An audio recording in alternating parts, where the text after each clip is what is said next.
We review the complete timeline of the Kyle Rittenhouse case. The prosecution makes its dishonest and absurd closing argument, and the defense makes its last stand. I'm Ben Shapiro. This is The Ben Shapiro Show. The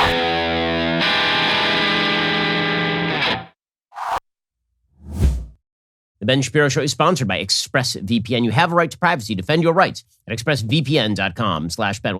The jury is currently out in the Kyle Rittenhouse trial, considering guilt or not guilt. That is the obvious legal standard, of course. And I think it's important to go back for a walk down memory lane and retrace how this became a national issue, because it is fascinating to see which stories in the United States become national stories and which ones simply do not. Which crime stories become national stories that every American must have an opinion on, and which ones just sort of they sail under the radar. They are local news stories. So to take an example, Kermit Gosnell, an abortionist from Philadelphia who was responsible for essentially infanticide, that was not a national news story. And the media covered it as though it was national. It was not a national news story. It was a local crime story. It didn't receive front page coverage nearly anywhere because it didn't mirror a narrative that the media were attempting to tell. Whereas Kyle Rittenhouse, that story was a national news story. And the reason it was a national news story, if you go all the way back, is because it was part of a broader Democratic narrative. That narrative was the true threat to America was white men who were running around trying to shoot people who were either black or who were allies of Black Lives Matter. Right? The conflict in 2020 was between racists and the Democratic coalition, and Kyle Rittenhouse was used as the face of racism. Now, it was always an awkward attempt. It was awkward because Kyle Rittenhouse had shot a guy who was a convicted child molester, had shot another person who had a pretty significant criminal record, had shot a third person with a significant criminal record, and all three of the people he shot were attacking him, and all three of the people he shot were white. But the narrative had to be drawn. And because Kyle Rittenhouse was present in Kenosha, Wisconsin, in the middle of a Black Lives Matter /Antifa riot, this meant that Kyle Rittenhouse was the bad guy. Remember, the media spent all of 2020 trying to pretend that rioters were not, in fact, rioters. They were simply mostly peaceful protesters. And that the things that they were, quote unquote, protesting for were good and honorable and noble, like defund the police. That was somehow a decent idea in 2020. Meanwhile, the murder rate ticked up in America's major cities by 20, 30, 40% in some major American cities. And let's not pretend that this was not pushed by the Democratic Party. In the middle of the campaign, you'll recall in September of 2020, Joe Biden put out an ad linking Kyle Rittenhouse to white supremacists in Charlottesville. And frankly, it seems like if Kyle Rittenhouse gets acquitted, he's going to have a hell of a lawsuit on his hands against the Democratic National Committee. Here is the ad, including Kyle Rittenhouse, from September of 2020. Are you willing tonight to condemn white supremacists and militia groups and to say that they need to stand down and not add to the violence in a number of these cities, as we saw in Kenosha and as we've seen in Portland?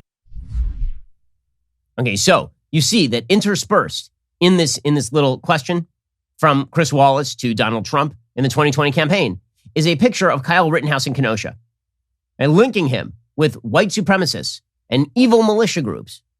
Kyle Rittenhouse, who was there, as we will see, by all available evidence, to provide medical aid and to protect property and his own life, as it turns out. He was linked directly by the Biden campaign to white supremacy and racism. It was all part of the broader narrative, which was that Trump and anyone who was voting for Trump was secretly a racist. And sometimes not so secretly, a racist. Hey, so Peter Doocy of Fox News asked Jen Psaki about the Rittenhouse trial yesterday at the White House. And now it's real awkward because, as it turns out, Rittenhouse was acting in self-defense. As it turns out, Rittenhouse is not a white supremacist. He's a 17-year-old young man at the time of the shooting, now he's 18, who was acting in self-defense after having provided medical aid to some of the rioters.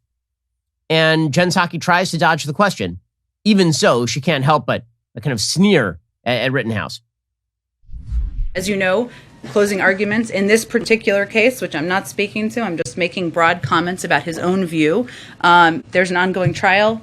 We're awaiting a verdict. Beyond that, I'm not going to speak to any individuals or this case. But the president has spoken to it already. And his mom now, Kyle Rittenhouse's mom, came out saying that the president defamed her son. And that she claims that when the president suggested her son is a white supremacist, he was doing that to win votes. Is that what happened? I just have nothing more to speak to an ongoing case where the closing arguments were just made. Oh, weird. Weird how now you have nothing to say. Meanwhile, because he's president now. You got what you wanted. Biden got elected on the basis of a lie. That lie was that America is broadly speaking racist and you needed Joe Biden to come in and reestablish equity. And one of the key features of the systemic racism blanketing America was Kyle Rittenhouse. And now that the evidence is coming out, now Jen Psaki wants to avoid the consequences of Joe Biden's lies. We'll see how that holds up in court in a defamation trial, which should certainly take place after this one.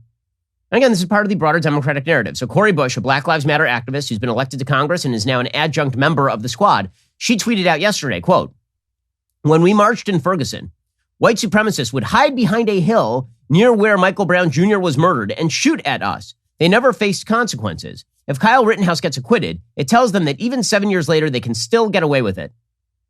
So, number one, I feel like I'm going to need like one shred of evidence from the Congresswoman that this ever happened. I feel like that would have been a national story. If there had been Black Lives Matter protests in 2014 and a group of Nazis had shown up on a nearby hill and sniped into a group of black protesters, I feel like that might have been, like we might have heard about that just a little bit. I'm going to need some evidence, like one single solitary shred of evidence that this ever happened from Cori Bush. This is like Brian Williams under fire in Iraq. Just until I see a shred of, like, any evidence at all? Okay, so that's a lie. But then the idea is that even if that happened, Kyle Rittenhouse has something to do with that. He's a white supremacist who is what? Out to shoot other white people that night in order to harm blackness or something? But this is the narrative. And because it's the narrative, it became a national story. And the narrative always determines what is a national story, invariably. Right? Local crime stories are white people shot wrongly by the cops. Local crime stories are black people killing white people. Those are all local crime stories. White person killing black person is a national crime story. And white person killing white person, if it's in the service, the narrative of the Democratic Party, that's also a national story. So bottom line is, if it's in the interest of the Democratic Party and a broader narrative about systemic American cruelty and racism, then it becomes a national news story because the media are just the propaganda wing of the Democratic Party. It's the only reason that you know about Kyle Rittenhouse. It's the only reason that we've spent all this time on Kyle Rittenhouse. It's the only reason, frankly, why this prosecution was brought, because it is 100% clear at this point that Kyle Rittenhouse acted in self-defense. There is really no doubt. I mean, normally, all the defense has to do in these cases is establish reasonable doubt by the use of a self-defense privilege or a self-defense defense, right? That's all you have to do. You have to show reasonable doubt as to whether the defendant acted in self-defense. In this case, it is 100% clear that the defendant acted in self-defense. Not 70%, not 80%, not 90%, 100%. We have it on tape. But again, the prosecution can't let go of it. And it is a dangerous situation when the media turns something into a national issue and then prosecutors feel the necessity to bring a case because of national pressure. That is indeed akin to mob justice. It's just done by using the prosecutor as the tool of the mob. If a mob arrives at a jail to hang somebody and they make the sheriff their tool, that doesn't make it any less of a mob. We'll get to more of this in just 1 second. First, you know about the Ring video doorbell by now because you've been listening to the show for quite a while. But did you know that Ring makes an award-winning alarm as well? Ring Alarm is a powerful, affordable, whole home security system you can easily install yourself. So whether you're running across town or across the country this busy season, you and your loved ones can rest easy knowing your home is protected. And it's more than just security. Ring Alarm protects your home from flood, freeze, and fire as well. Plus, it is much, much cheaper than those other companies. For what they charge you for 1 month, you can get an entire year of Ring Alarm with professional monitoring. Right now, for the best deals of the year on Ring Alarm, head on over to ring.com/Ben. Again, that is ring.com/Ben. I use my Ring Alarm for a lot of stuff. My number one priority is making sure that my family is safe. So I'm constantly checking in when I'm on the road to make sure that my property is doing okay and there's nobody there who shouldn't be. But also, I got to tell you, sometimes I'm just like in my house and my little baby just runs out of my vision. Uh-oh, where'd you go? Well, that Ring Alarm helps me track her down. My Ring app helps me track down my own kids. So this holiday season, deck the halls, walls, windows, and doors with the best deals of the year on the award-winning Ring Alarm. Go to ring.com/Ben to get a great deal on a Ring Alarm security kit today. That is ring.com/Ben. Go check it out right now. Okay, so let's go through the Kyle Rittenhouse timeline here because you can see, by the way, how the media made this part of a broader narrative and why it became a national story. So here's the New York Times timeline leading up to Kyle Rittenhouse. They begin with the killing of George Floyd. Now, you might say to yourself, what the hell does Kyle Rittenhouse defending himself have to do with George Floyd? That's a completely separate criminal trial involving Derek Chauvin. By the way, another criminal trial where I truly believe that national media sentiment played a massive role in how that trial was performed and how the verdict came down. I do not believe that the evidence in even the Derek Chauvin trial was sufficient to support the finding of the jury. But put that aside. One trial really has nothing to do with the other. And George Floyd has nothing to do with the shootings of Anthony Huber or Jacob Rosenbaum or Joseph Rosenbaum or any of the other characters in Kenosha, Wisconsin. But the New York Times starts its story, of course, with George Floyd, because this is all part of the protest story. Okay, then they move forward to August 23rd, 2020. And this is what led things off in Kenosha, Wisconsin. So there's a guy named Jacob Blake. Jacob Blake was a black resident who, according to the New York Times, was shot and seriously wounded by a white police officer. Now, the question is, why was he there? The reason that the police officer was there is he was called there by Jacob Blake's ex-girlfriend. And Jacob Blake's ex-girlfriend had called the cops because he showed up at the door. He was not supposed to. There was a restraining order against him. She had previously reported alleged rape against Jacob Blake. Okay, so the police show up and they tried to take him into custody on an outstanding warrant issued in July on charges of third-degree sexual assault, criminal trespass, and disorderly conduct. Blake fights the cops, and then he has a knife. And they tell him to put down the knife repeatedly. And then he doesn't, so they shoot him. Okay, here's tape of that particular incident.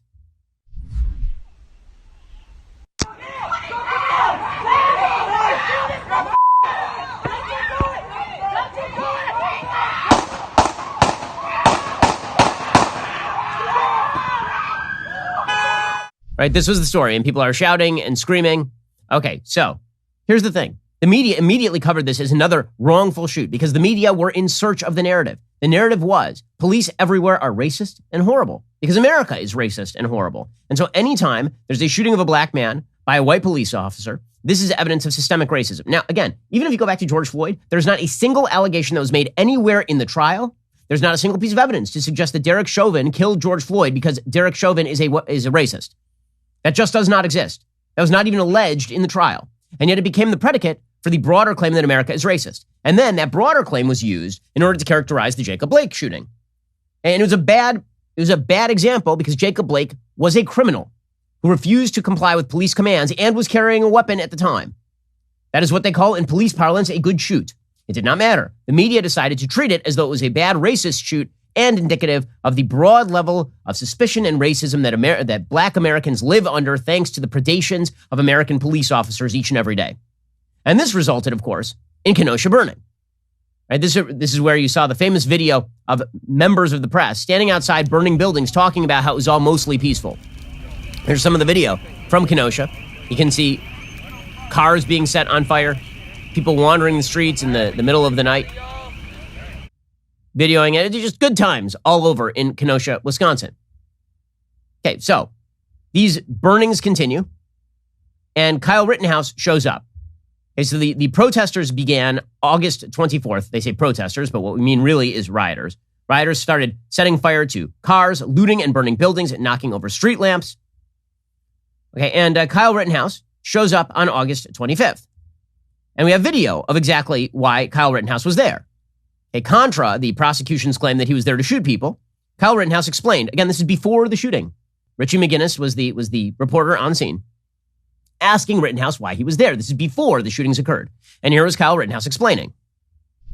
So people are getting injured, and our job is to protect this business, and part of my job is to also help people. If there's somebody hurt, I'm running into harm's way.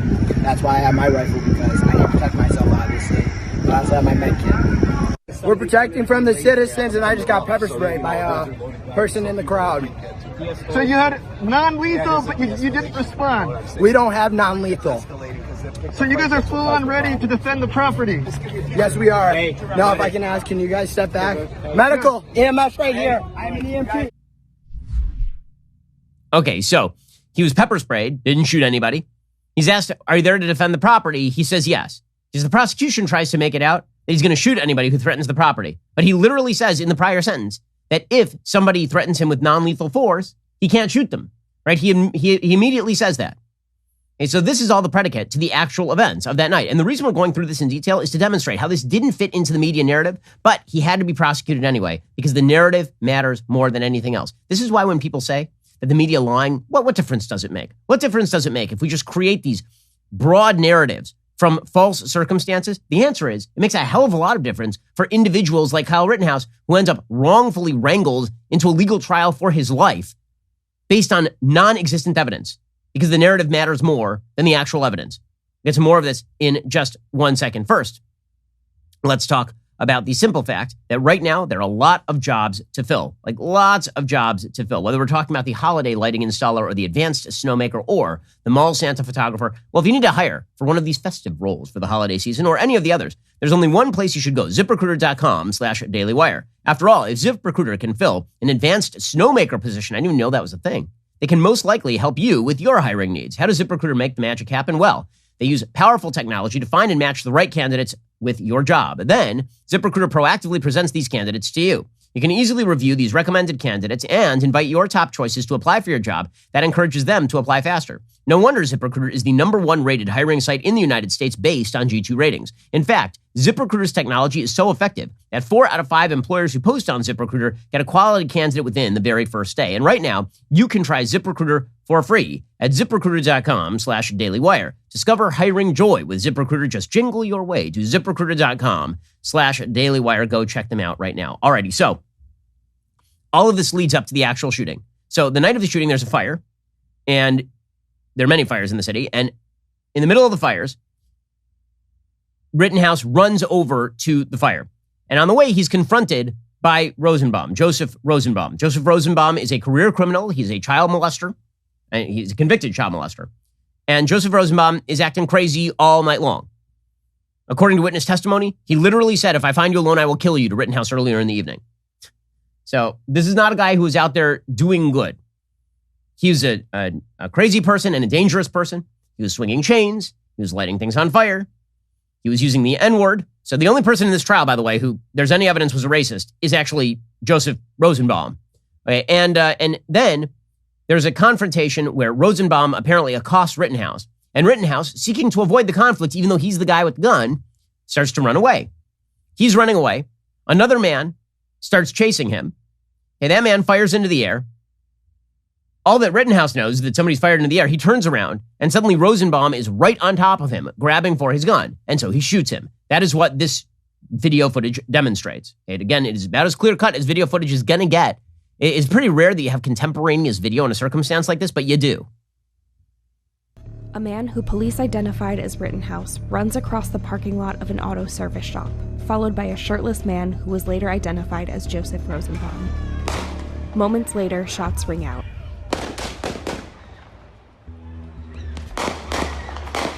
And the shirtless man falls to the ground. A figure who appears to be Rittenhouse continues running. Seconds later, he comes back into view, and bystanders arrive to help the victim. Rittenhouse can be seen standing by the body, making a phone call. As more people arrive, he runs away out of frame, and someone seems to be heard saying, "I shot somebody." So he's calling the police. He's calling for medical help, and he's calling the police. Okay, and the reason he starts running away is because other Antifa rioters start showing up, and he thinks to himself, okay, they're going to attack me, which is exactly what happens. They start chasing him. Okay, so the next video you'll see is Rittenhouse running down the street and falling down as he's running. And then he's attacked by several people, one of whom he does not shoot. He just sort of brandishes his weapon at the person who's trying to attack him. A second person, Anthony Huber, will attack him with a skateboard, and he will shoot him, and Anthony Huber will be shot dead. And then a third person, Gage Grosskreutz, will run up to him, unholster his weapon, start raising the weapon at Kyle Rittenhouse, and Rittenhouse will shoot him. That's what this video shows.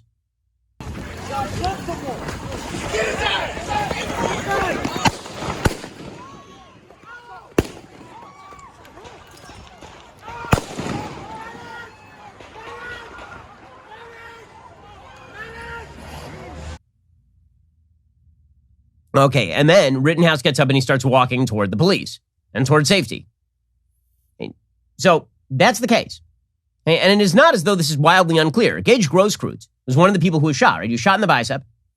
And the original story is that he was shot, but the prosecution suggested that he was shot because he was just kind of standing there, right? That his gun had fallen out of his pocket or something. He lied to the cops. He told the cops the reason that his gun was out is because it had fallen out of its holster. It's not true. We have video evidence it's not true.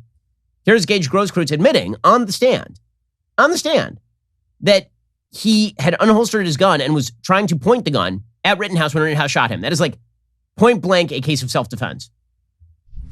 It wasn't until you pointed your gun at him, advanced on him with your gun, now your hands down, pointed at him, that he fired, right? Correct. Correct. And if you continue that clip, what you will see is the prosecutors with their face in their hands because they realize their entire case is a big nothing. It is a big nothing. And so the media had to look for some alternative rationale for why this case had collapsed. They tried to blame Rittenhouse for crying on the stand. Rittenhouse got up. His lawyer was asking him questions about what happened that night, and Rittenhouse had a bit of a panic attack on the stand. Once I take that step back, I look over my shoulder, and Mr. Rosenbaum was now running from my right side, and I was cornered from in front of me with Mr. Zeminski, and there were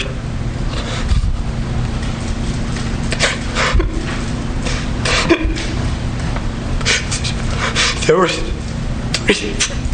people right there. Take a deep breath, Kyle.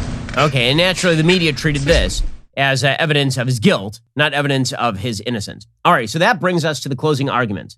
And we'll get to those closing arguments in just 1 second. First, let's talk about a simple fact. If you're a homeowner who's been focused on your budget, focused on your future, focused on finding the right option to save money, I have something for you to consider: a mortgage refinance. It's a strategic approach. It makes sense for a lot of people because rates right now are near all-time lows. They're not going to stay near all-time lows for long. The reality is that with inflation setting in, the chances are very strong that the Fed tapering is going to mean higher mortgage rates at some point in the near future, making now the best time to call American Financing. Learn about custom loan options that can save you up to $1,000 a month. That is correct, every month, because they do more than just lower your rate. They look at your entire financial picture, finding every way to help you save. There's no pressure, no obligation, no upfront or hidden fees. So why not learn more? They'll give you a free mortgage review. You can skip 2 payments if you choose to move forward. Pre-qualify for free by calling 866-721-3300. That is 866-721-3300, or visit AmericanFinancing.net. Again, that's AmericanFinancing.net, NMLS 182334, NMLSConsumerAccess.org, AmericanFinancing.net, or give them a call at 866-721-3300. Alrighty, so closing arguments happened yesterday. This is preceded by the judge in the case dropping the gun charge against Kyle Rittenhouse. According to ABC News, Rittenhouse was 17 when he shot 3 people, killing 2 with a semi-automatic rifle on the streets of Kenosha, Wisconsin, during a protest against police brutality last year. I love how they characterize that. Not a bunch of people running around rioting. It was just a protest against police brutality. Prosecutors brought multiple charges against him, including first-degree intentional homicide, attempted homicide, reckless endangerment, and the firearm possession count. With legal experts saying prosecutors struggled to counter the Illinois man's claims of self-defense, the best bet for a conviction looked like the gun charge. But Rittenhouse defense team dug up an exception to the prohibition. Judge Bruce Schrader dismissed the count Monday, just hours before the jurors got the case. Under Wisconsin law, anyone under 18 who possesses a dangerous weapon is guilty of a misdemeanor punishable by up to 9 months behind bars. On its face, convicting Rittenhouse on that count looked like a legal slam dunk because he was 17 years old and obviously had the rifle strapped to his chest before the shooting. But Rittenhouse attorneys seized on a subsection of Wisconsin law that states the ban on minors possessing dangerous weapons applies to minors armed with rifles or shotguns only if those weapons are short-barreled. That language stems from a bill then Republican Governor Tommy Thompson signed in 1991. Lawmakers were trying to find ways to curb gang violence around that time. The goal was to prevent youths from carrying sawed-off shotguns. The AR-15 was not short-barreled. They asked Schrader to dismiss the possession count on those grounds at a pretrial hearing in October. The judge refused to toss the charge at that point. And then he did toss the charge because, again, the law is pretty specific. I mean, the law says that you're not allowed to carry a short-barreled shotgun or a short-barreled rifle, but it does not include these. I mean, if you draw the law that way, that is what the law is. So that charge was ruled out by the judge immediately. So basically, you are now down to the reckless endangerment charge. Reckless endangerment would be essentially shooting a gun in a crowded place, knowing that it might hit somebody. But that is going to be obviated by self-defense in this particular case, legally speaking. So the prosecution has nothing. And they really demonstrated that they had nothing yesterday. It was a bad closing argument for the prosecution. So the prosecutor, the chief prosecutor here is a guy named Thomas Binger. Binger made a mockery of himself throughout this trial. I mean, so much so that earlier in the trial, the judge reamed Binger for being bad at his job. Binger literally, he almost attempted to get a mistrial declared through his own activity. And he realized things were going so badly that it's almost hard to read this as anything except for him attempting to get a mistrial. He suggested in open court that Rittenhouse not talking to the cops was an admission of guilt, which has not been the case pretty much ever in common law, and certainly has not been the case in American case law for something like 40 or 50 years. Here was the judge reaming Binger earlier in the trial. I was astonished when you began your examination by commenting on the defendant's post-arrest silence. That's basic law. It's been basic law in this country for 40 years, 50 years. I have no idea why you would do something like that. I said I had heard nothing in this trial to change any of my rulings. So why? Testimony, Your Honor. Pardon me? That was before the defense testimony. Don't get brazen with me. You're an experienced trial attorney, and you're telling me that when the judge says, I'm excluding this, you just to take it upon yourself to put it in because you think that you've found a way around it? Come on. Okay, so it was a rough road for the prosecutors here. And they just demonstrated again, I don't know where they got their law degrees. Binger, I think, went to University of Michigan Law School, which really does not speak highly of University of Michigan, for sure. Okay, so yesterday, he just made a mockery of himself. It was truly a terrible closing argument. He began by saying something just patently false, okay, which is if you bring a gun to a situation and then somebody attacks you and you shoot them, this means that you do not have the defense of self-defense available to you. That's not true in any way, shape, or form. If I bring a gun to an area where I'm legally allowed to bring a gun, even if I bring a gun to an area where I'm not legally allowed to bring a gun, you might get me on a gun charge, but if somebody attacks me with a knife and I shoot them, that is still self-defense. If somebody attacks me without a knife and I shoot them, that is still self-defense, depending on if I am in legitimate and reasonable fear for my life. Here is Binger just completely botching the law. Did he send like Cracker Jack box tops into the bar association to get a law degree? I don't understand how this guy is even practicing. And one of the things to keep in mind is that when the defendant provokes the incident, he loses the right to self-defense. You cannot claim self-defense against a danger you create. That's critical right here. The defendant decided to pull the trigger on his AR-15 4 times. That was his decision. And he is responsible for every bullet that comes out of that gun. So it is true that if you provoke a confrontation, you cannot then use self-defense. That part is true. But he literally said, this is a direct quote, you lose the right to self-defense when you're the one who brought the gun. Nope. False. Actively false. So the prosecution's case relies on the idea that Rittenhouse started a fight essentially with Joseph Rosenbaum and that everything that thereupon followed was Rittenhouse's fault. But there's no evidence that that's the case.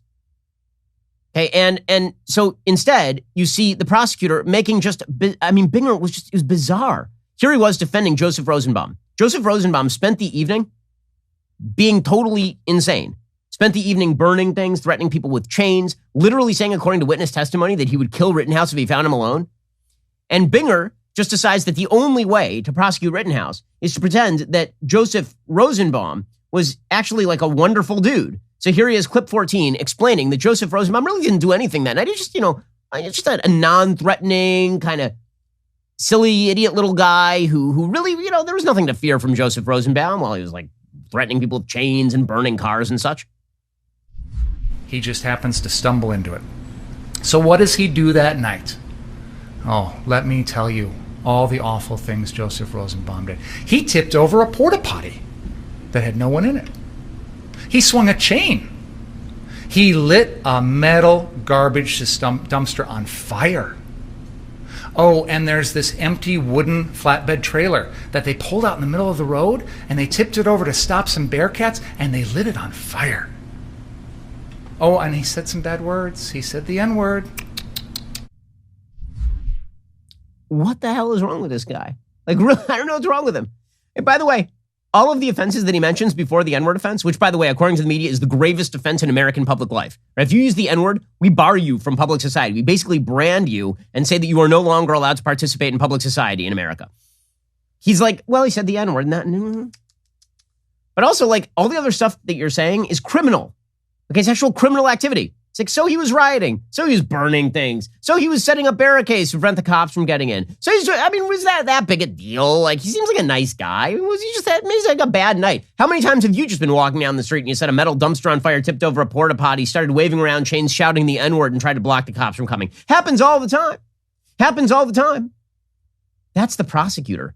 And remember, prosecutors are supposed to be angry at people for violating the law. That's kind of their job. It's like, well, his violations of law are no big deal. And then he goes even further. He suggests that this is a mob of heroes. Now, you watched the tape. Did that look like a mob of heroes to you? The people chasing Kyle Rittenhouse? Did that look like a group of people out for justice that evening? Or did that look like a bunch of people who are out to make trouble and burn things and create violence and havoc? And did it look like they were chasing down Kyle Rittenhouse to beat the living hell out of him? Like before the shooting. Remember, he's being chased by Rosenbaum and other people before he shoots anyone. Literally for not doing anything. So here's the prosecutor trying to make the case that this was a group of heroes. Who are you going to believe? The narrative of your own eyes? We've had several police officers testify that in an active shooter situation, their first instinct, their first training is to go in and stop the threat.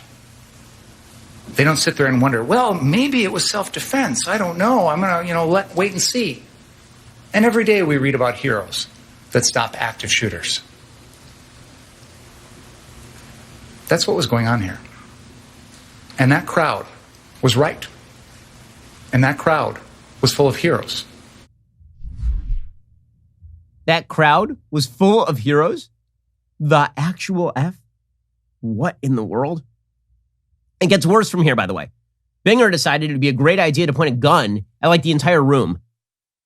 So, number one, he is violating pretty much every standard of gun safety right now.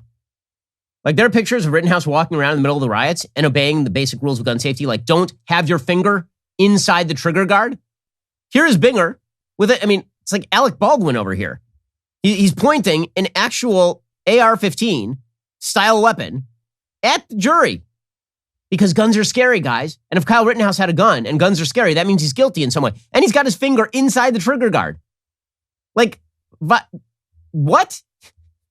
I'm sorry, this guy's a mockery. He's a mock. And then his deputy shows up. Okay, his deputy prosecutor is a guy named James Krause.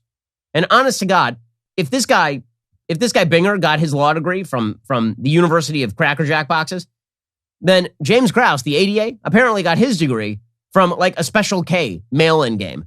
Because, my God, he then makes the case that Rittenhouse should have fought these people with his fists. He says that if somebody attacks you with their fists, they're obviously not going to do anything deadly to you, so you're a coward if you shoot them. If they're trying to beat the hell out of you with a skateboard, you have to take the beating.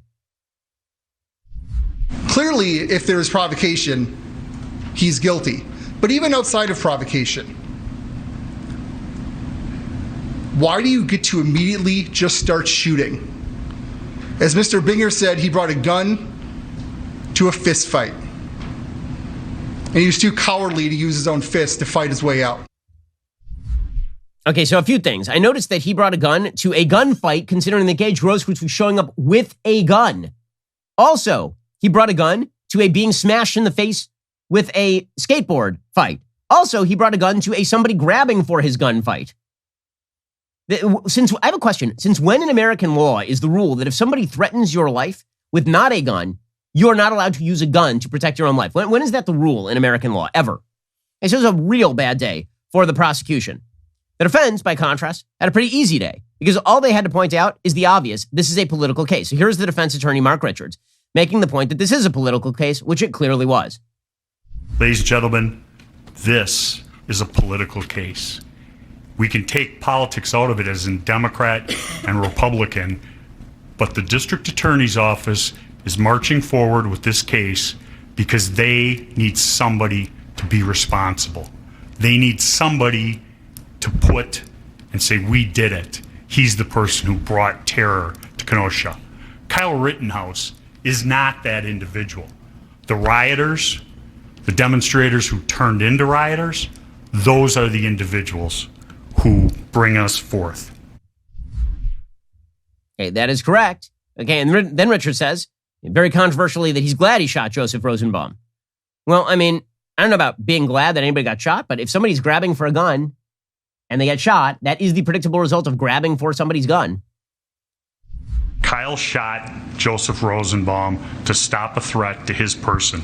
And I'm glad he shot him, because if Joseph Rosenbaum had got that gun, I don't for a minute believe he wouldn't have used it against somebody else.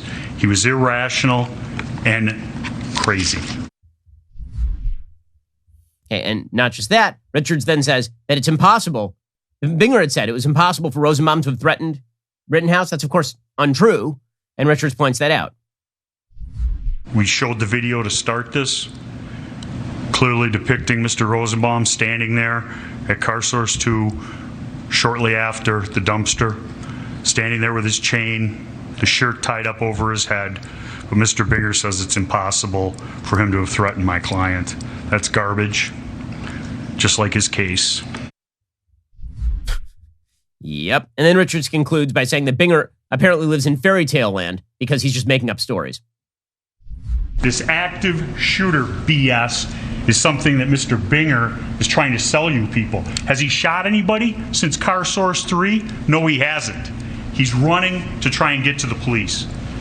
Mr. Binger must live in fairy tale land to think that Kyle could stop, put his gun down, and say, hey, everything's good, leave me alone, I'm going to the police. Unfortunately, that's not how the real world works. Alrighty, so in just 1 second, we'll get to the media's final take on this particular situation, because at a certain point, you have to imagine that they want the riots. Mischaracterizing the case as poorly as they have done throughout this case demonstrates they want something out of this. And apparently what they want is more violence and more unrest, because the narrative, uber alles, the only thing that matters is the narrative. We'll get to that in just one moment. First, I own Bitcoin. I own some Ethereum. I'm a big fan of cryptocurrency. The reason I'm a big fan of cryptocurrency is because you can watch as the government screws around with the monetary supply, and you can watch as the value of the dollar continues to drop. The reality is that centralized government are not the people that I trust with stores of value, and that is why I believe in Bitcoin. And I think that if you want to check out Bitcoin, a great way to do that is with an Alto Crypto IRA. You can trade crypto like Bitcoin and avoid or defer the taxes. Get into investing in crypto. Do it in a tax-advantaged retirement account. Alto's Crypto IRA is the easy way to get crypto into an IRA. You can trade all you want without the tax headache. Create an account in just a few minutes. Invest with as little as $10. No setup charges. Secure trading 24/7 through Alto's integration with Coinbase. They've got 80 plus coins available, including Bitcoin, Ethereum, and Cardano. If you want some sushi swap with your Bitcoin, no problem. Alto has you covered. Industry-leading security. They've got advanced encryption standards for wallets and private keys. Multiple ways to fund your account. You can make a cash contribution, transfer cash from an existing IRA, or roll over an old 401k. You can open an Alto Crypto IRA account with as little as $10. Just go to altoira.com/Ben. And that's ALTOIRA.com/Ben. Go to altoira.com/Ben. All right, we're going to get to more in just one moment. First, it is no secret at this point that the left is attempting to force compliance across the board, whether it's the media lying to push the left's narrative over the course of the Rittenhouse trial or the federal government attempting to enforce vax mandates on employers. It's patently obvious compliance is the goal. Why? Well, because the left wants compliance from you. They want you to just obey what they say. We don't want you to do that. We would like for you to still have liberty and freedom, which is why here at the Daily Wire, we are fighting every day against tyranny. From our honest coverage of the Rittenhouse trial to the lawsuit we've taken out against the Biden administration for their unconstitutional tyrannical vax mandate, we are applying the pressure and we're already creating change. The Fifth Circuit Court of Appeals issued a temporary stay preventing Biden's mandate from going into effect, citing grave statutory and constitutional issues. But Biden is determined to push these mandates forward anyway. We can't let our guard down. We have to continue marching forward. And we're not just fighting for our own employees, obviously. When we file lawsuits against the Biden administration, we're doing so on behalf of employees everywhere. It's important right now that everybody's voice is loud. It's an urgent matter. Your freedom depends on it. If you want to support our fight to make your personal medical decisions without governmental interference, sign our petition against Biden's authoritarian mandate. Hundreds of thousands of Americans have already signed the petition. But we need many more people to stand with us to reach our goal of 1 million. So please head on over to dailywire.com/do-not-comply to sign the petition today. You're listening to the largest, fastest growing conservative podcast and radio show in the nation.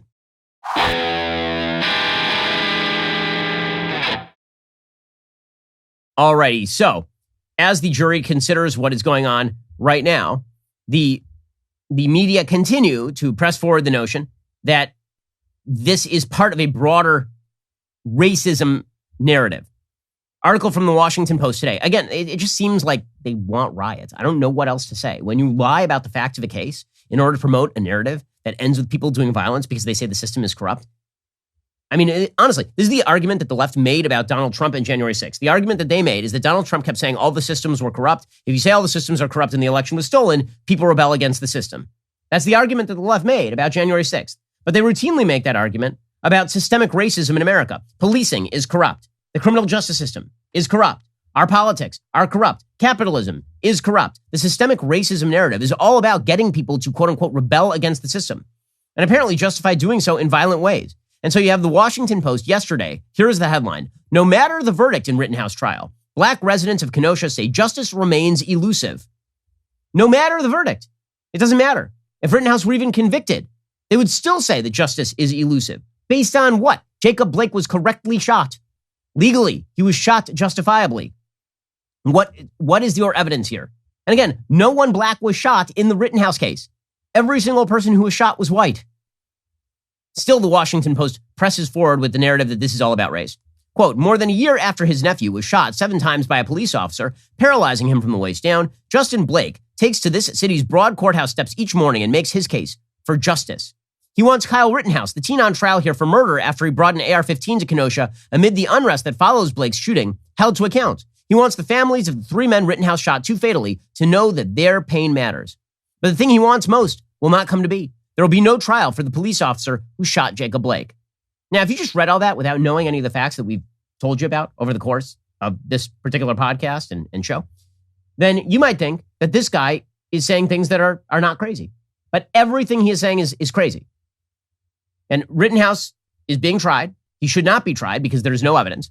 But he wants the families of the people shot to know that he feels their pain. They were literally attacking the guy when they were shot.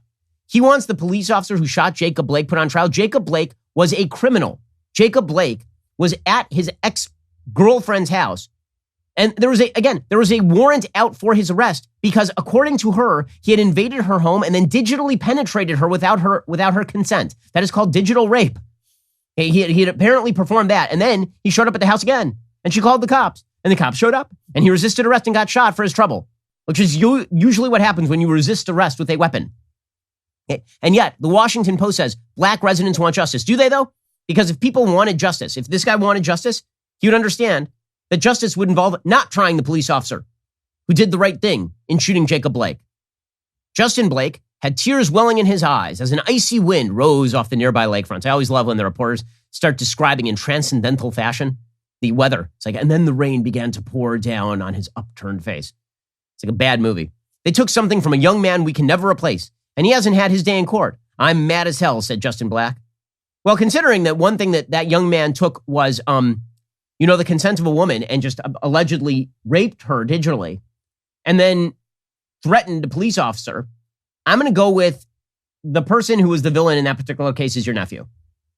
I mean, by the way, it is an unbelievable thing how the entire media jumped to the defense of Jacob Blake in the middle of that. I mean, Joe Biden called the family. Kamala Harris went and visited. It was insane.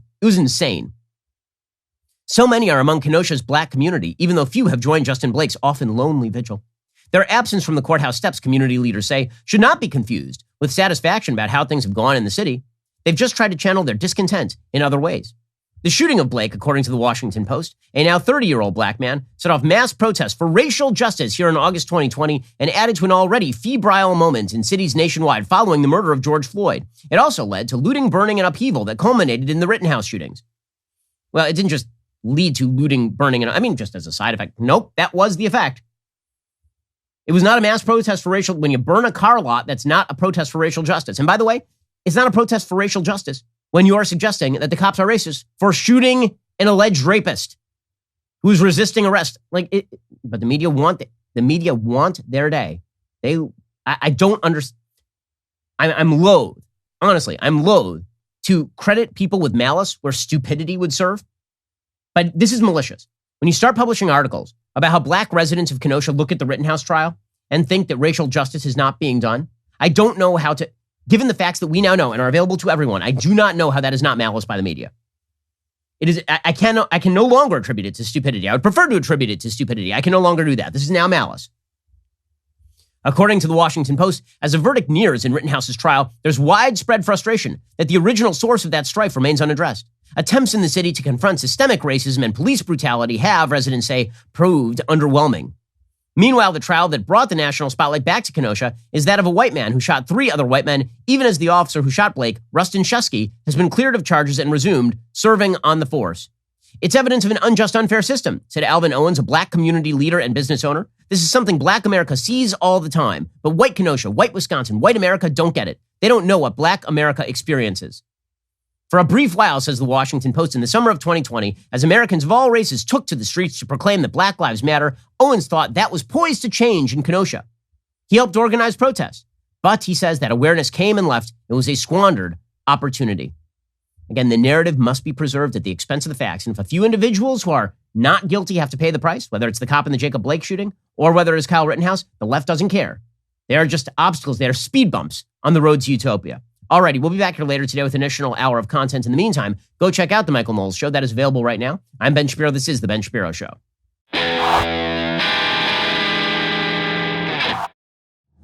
The Ben Shapiro Show is produced by Elliot Feld. Executive producer, Jeremy Boring. Our supervising producer is Mathis Glover. Production manager, Pavel Wydowski. Associate producer, Bradford Carrington.